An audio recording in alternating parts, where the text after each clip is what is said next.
Tony D and Little Joan with a screenwriter's take on The Pale Blue Eye, starring Christian Bale and was it Harry Melling or Henry Melling? Harry Melling. And let me tell you something. I really enjoyed this. This was a really good flick, I think. It's on Netflix now. Just dropped not too long ago. So I'm pretty current with this movie. And we're going to talk about it. Smash like and subscribe. Thank you for smash liking and subscribing. Check out my books. The links are in the description. Support the channel. Buy a book. Get yourself a copy of The Pineys. Anyhow. So, I'm going to give you my non-spoiler review, and then the spoiler review will drill down into the plot. Now, I got to be careful for the non-spoiler review because this is a murder mystery at its heart. And, so it's very hard to talk about without giving away certain aspects of it. So I'm going to try. So Christian Bale plays an ex-detective. I guess you would say he's retired, maybe semi-retired. They don't make it totally clear. It's 1830. He lives next to a military academy, or not far from it. And they call on him when there's a murder. They find one of the cadets hung himself. Now, this isn't totally, out of line in a military academy, just like in a college. Unfortunately, people commit suicide. But there are strange things afoot. And so they call him in because they're trying to keep it quiet. At the same time, they're trying to figure out what the F happened because it's pretty gruesome. The amazing part about it, besides Christian Bale knocking it out of the park as always, is this actor, Harry Melling. Since it takes place in 1830, he was in the Harry Potter films. Neat. He was a young Dudley Dursley. So he plays Edgar Allan Poe, who was in the military academy in 1830, and he ends up being Christian Bale's character's sidekick in the mystery, right? He's helping him solve the mystery. So it's great. It's just great. He's amazing in it. Harry really nails it out of the park with a young Edgar Allan Poe. He there's very layered things going on there with Edgar's character. He's a young guy, hasn't gotten to where he'll eventually get as the great writer, but you see all the elements there. He's a big book nerd, and he's a poet and blah blah blah. Christian Bale, who I assume is a totally fictional character, you can see Edgar, maybe later in life drawing from his experiences in this movie for his own writing down the road. It's not too blatant. It's very subtle in that way. Edgar Allan Poe wrote La Rouge Morgue, I think it's called. La Rouge Morgue, or La Morgue, La Rouge, I forget the exact title. So it's got a very dreary setting. It's upstate New York. There's snow everywhere. This movie will make you cold, so the setting's great. And so they have to figure out this murder. Some other celebrities are in it, including Gillian Anderson. She gets a role. And who else? Nobody else I know. Some character actors that are pretty recognizable. But it really focuses on Christian Bale and Harry Melling. And I think they're both great. They have a great dynamic. You've got Christian Bale is the older veteran guy, and younger Edgar Allan Poe, kind of being a young guy, kind of caught up in different things that maybe he's getting overextending himself, doesn't quite know everything, even though his genius is kind of apparent in the movie. It's a really great performance. I don't know. I was really into it. This just nailed everything for me. I love the time period, 1830. It's like, it's kind of an unexplored time period, I guess you would say.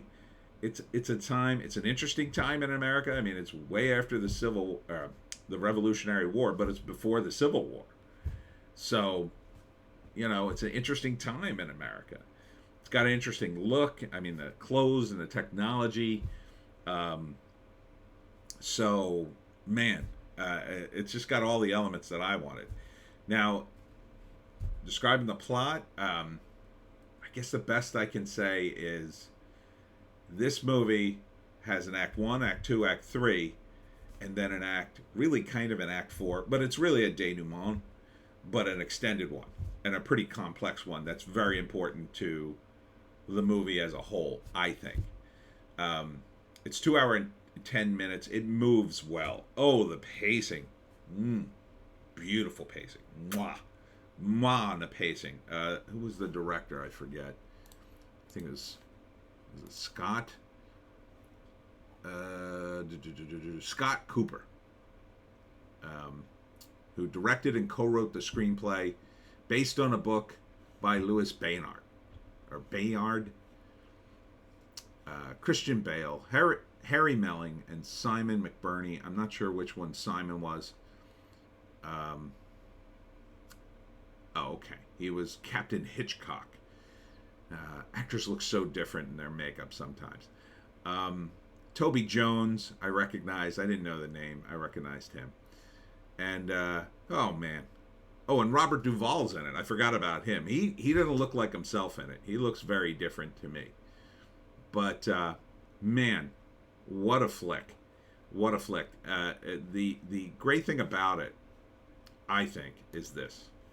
There are major status changes in this movie.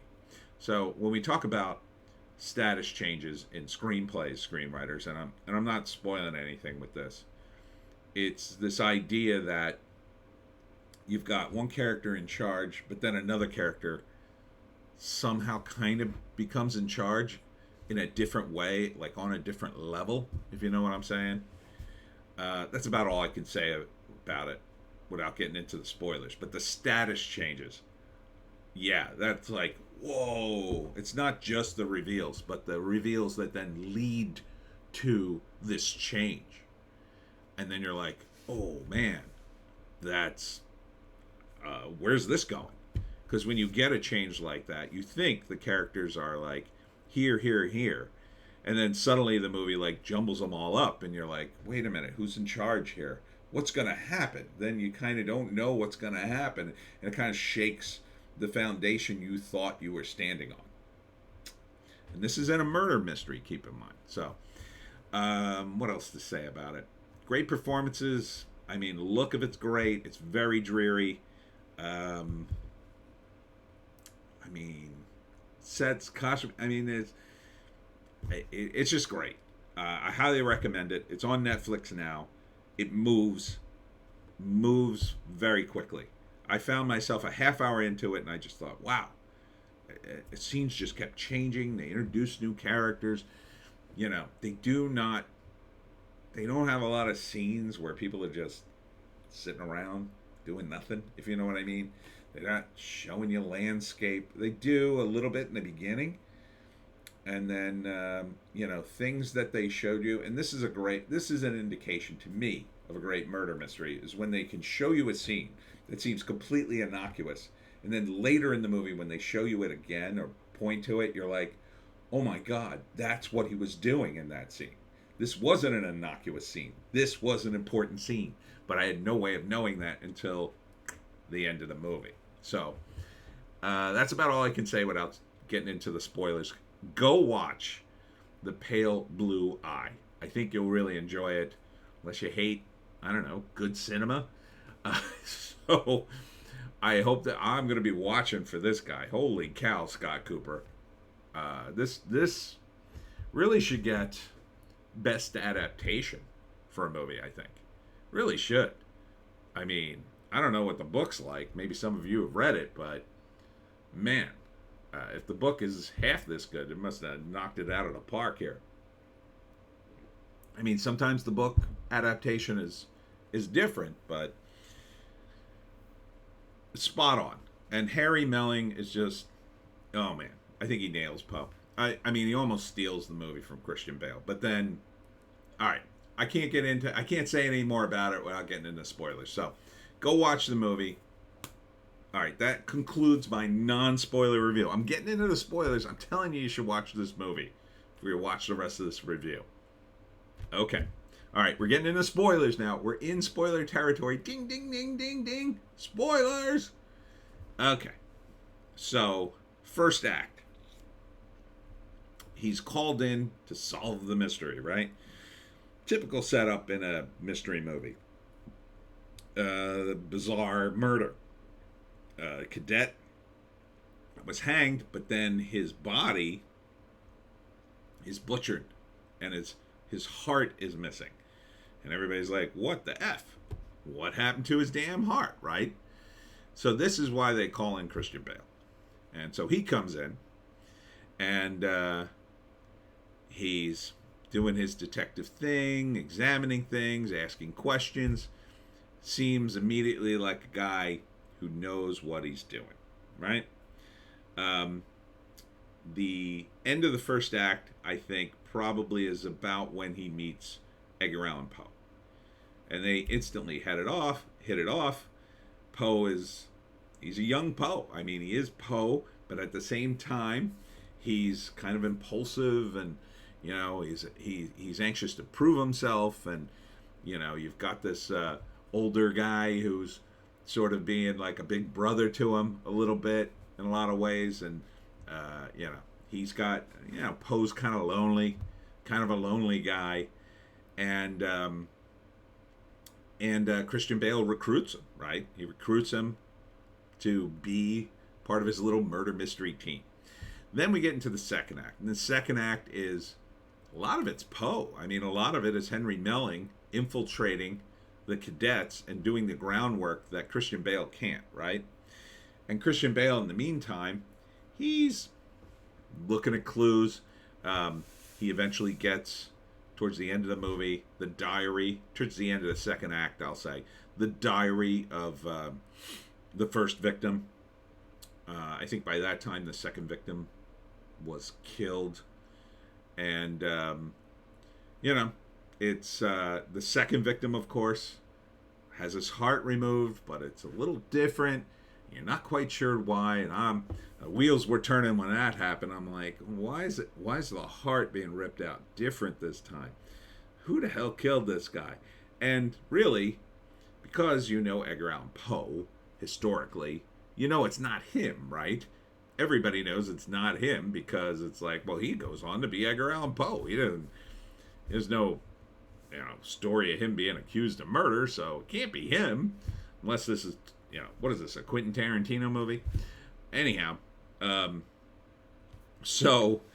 but he is the perfect suspect for the second victim, right? He is the absolute perfect suspect. And then in a brilliant move, I don't know if this is in the book too, but it's certainly a brilliant move for the movie. Not only is Poe a suspect for the second victim, that's when Christian Bale finds out he had a connection to the first victim and lied about it. So now he's like really perfect for both guys. He's a weirdo, number one, and number two, he's got a connection to both victims. But Christian Bale, again, you're playing into this whole like, well, he's the veteran guy. He's going to help Poe.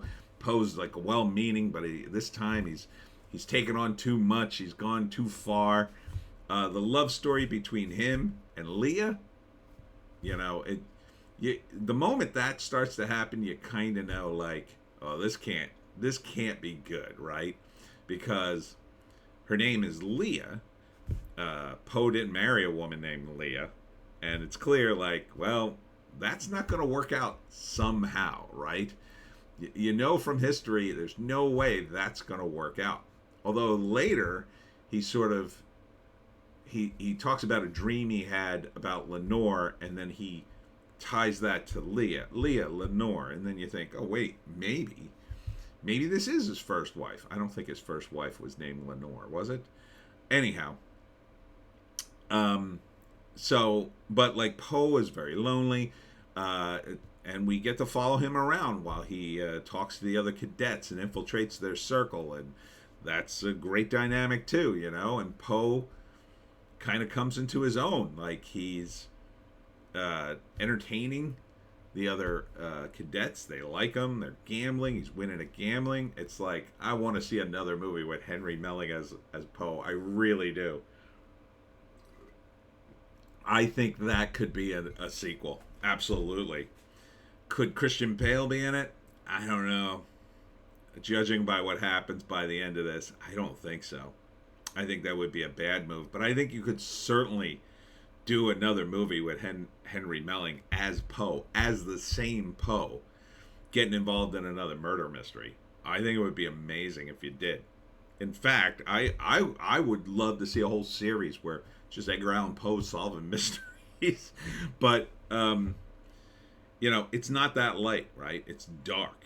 It's very dark. So then we have the wind-up in the third act. And the third act, I guess, really starts right around when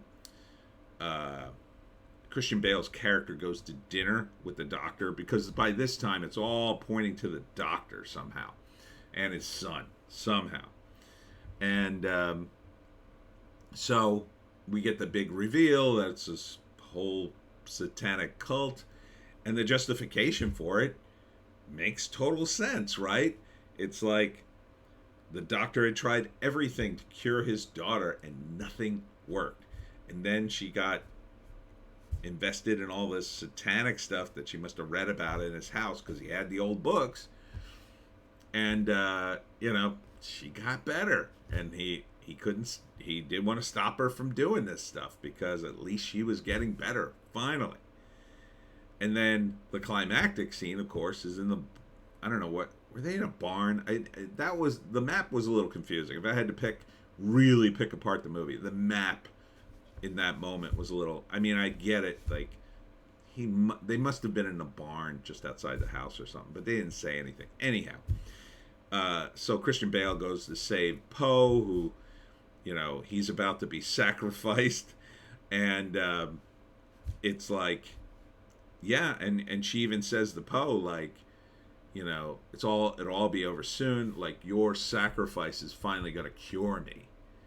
And that's like, what great motivation, right? Like, she loves him. She does seem to love him, but she also wants to live, right? And she's like, well, I got to sacrifice you so I can live. You do love me, right? And she's not mean about it. She actually does have feelings for him. And and then you got to ask yourself, was the earlier scene with her and Poe, was that a bit of a ruse? Was that a bit of a ruse where she falls down and has an attack to try to lure him in closer so she could get at him? I don't know. So then Christian Bale saves Poe, the girl dies, the brother dies, Gillian Anderson survives, but it's clear, they're ruined. Their kids are dead. They've been accused of horrible crimes, even though they're not going to suffer for them. But then comes the denouement, and this really put the icing on the cake for me. I knew something was up. Number one, I kind of knew Leah was going to die. Probably, at first I thought, well, she's going to die because she's sick, right? She's sick. They've established that. She had an attack. She's just going to die. Or she's going to sacrifice herself to save Poe somehow. And it's going to be this big tragic thing. I knew she was dead. But then I was like, well, but who committed the murder? And so you get this ending in the barn. You're like, oh, okay. So it was obviously the brother killing dudes for his sister. But it wasn't. And Poe figures it out. It's the most amazing scene when he comes there. And the first thing you know what's up is he refuses Christian Bale's drink, right? If you know anything about Poe, he doesn't turn down a drink lightly. So he's like, no thank you on the drink. And you can see that they both have an affection for each other, right? Poe's actually upset that he's figured this out. And so you get this great scene where he maps out how Christian Bale is really the guy behind all this. Which is just such an amazing drop, right? So he figures out the real mystery. And that's where the status goes, right? So you have the one status change is when it's like a fake out almost. And that status changes. You've got Christian Bale, the veteran guy. He's schooling and recruits Edgar Allan Poe. And as Edgar gets more evidence, he kind of starts to exceed his position a little bit. He kind of almost takes over the movie for a while. But then when it's revealed Poe knew the first victim and now he's in trouble, probably, and he threatened the second victim, that's when Christian Bale's status goes back up. And it's such a great fake out for this scene, because now they're back here where that's like a normal thing because he's the older character, right? He's the veteran character, and then Poe figures out, he drills down deeper, and it shifts again. And now it's Edgar Allan Poe with the status above him because he's figured out, no, you murdered someone. You murdered the first guy. And he did. He murdered them both. So, and then they cut to the scene, the opening scene in the movie where you see Christian Bale just looks like he's just washing his hands in the creek, right? Now he's not washing his hands. He's washing the weapon he used to beat the second dude to death and knock the first dude down. And then puts it together, right? Pieces it together, just like a detective does. So who's the real detective? It's Edgar Allan Poe. Christian Bale is just the murderer. What a brilliant wrap-up. And then the final scene, of course. Does Christian Bale actually jump off the cliff and join his daughter? I would say yes. I'm glad they didn't show it. You'd leave it up to it. Of course, that would open it up to a sequel. I think it would be weird to see both characters in the sequel together, working together.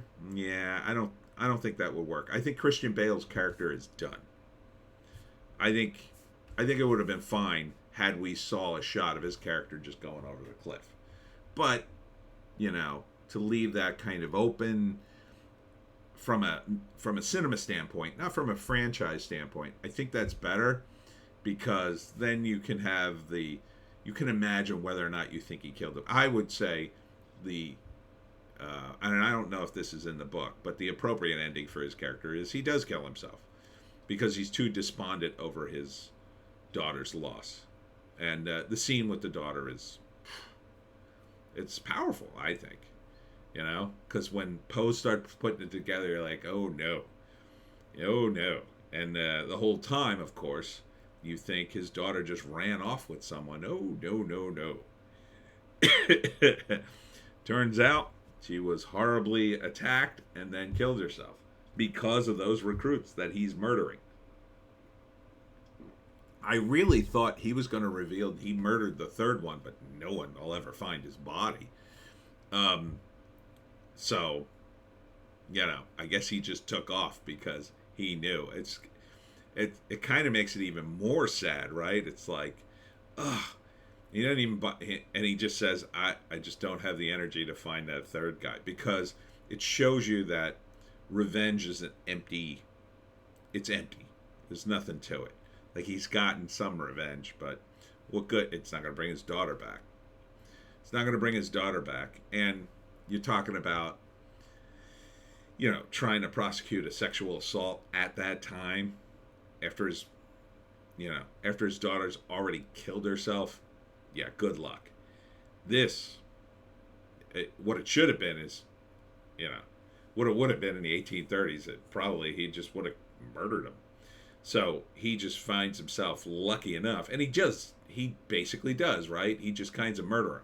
So you look back on the first scene where Christian Bale is walking up from his house, and the captain, I think his name's Hitchcock, is there to bring him to the military academy. He's just like,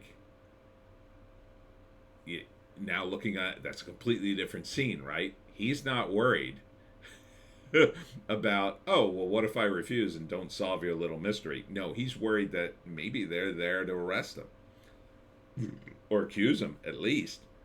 So when he's brought up to solve the mystery, this is really, he's just putting on a show, right? He's not looking to solve the mystery. He's looking to frame someone or cover the mystery, which, despite his considerable prowess as a detective, you never really see him piece that together, do you? Right? It's Poe that does that. It's Poe that's gathering the evidence and the clues. Why does he even recruit Poe? Well, to gather the evidence he can't get, but also, too, Poe was the perfect patsy, right? He would have been the perfect patsy had, this thing not completely fallen into his lap. The whole satanic thing. So, I loved it. I loved the way it was rolled out. Now, if you think about it too much, you might say, what? Wait a minute. That has to be pretty lucky. Well, it all makes sense, right? It all makes sense that he was called in because he was the closest guy, and it's 1830. What are there, like detectives all over upstate New York at that time? No. No. So, yeah, just blown away by the ending. That denouement with Poe, oh my God, it was great. Melling's great, and really at the end, it's like, yeah, how's Melling going to turn him in? And you kind of get the sense like Christian Bale's done, right? Which is another reason they should not franchise his character. He's done, He's not. If he's not going to go after the third guy, his only motivation at this point would be to go after the third guy.